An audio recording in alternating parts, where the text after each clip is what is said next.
I thank the gentleman for yielding. The American people are truly frustrated, and we saw that at the November election. They are demanding that Congress starts to do what they were brought here for, and that is to get our fiscal house in order. Mr. Speaker, I introduced the Stop the Overprinting Act earlier this year as a common sense way to cut spending in Washington, and I appreciate your support in selecting it as this week's U-Cut winner. When a member of Congress today introduces or co-sponsors a bill, we receive 5 printed copies of the legislation, regardless of the length. And the best example I can show is the 2,000-plus health care bill that stands here. So in essence, you would be getting 10,000 copies of paper in your office. When this, in fact, can be to each office has readily accessible online. A waste of money. And this bill was introduced months ago, and we finally now have an opportunity to do something about this needless spending that's going on. When the bill was introduced, just on this bill alone, the government printing office had to print nearly 500,000 pieces of paper. And again, that's just on one single piece of bill.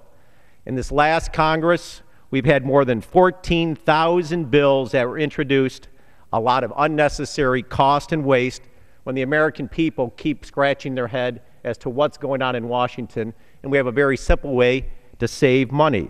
This week's U-Cut vote will save $35 million over the next 10 years. And the unfortunate thing about Washington is, unless that amount usually has either a B or a T after it, bureaucrats are ignoring it.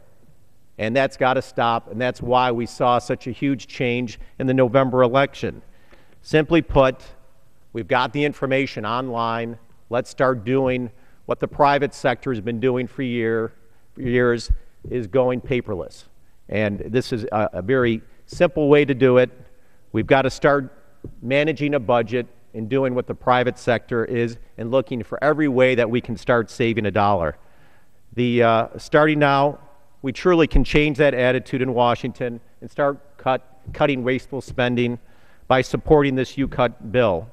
Over the past several months, House Republicans have been stressing for some time, and we proposed over $155 billion in savings for taxpayers through this U-Cut initiative.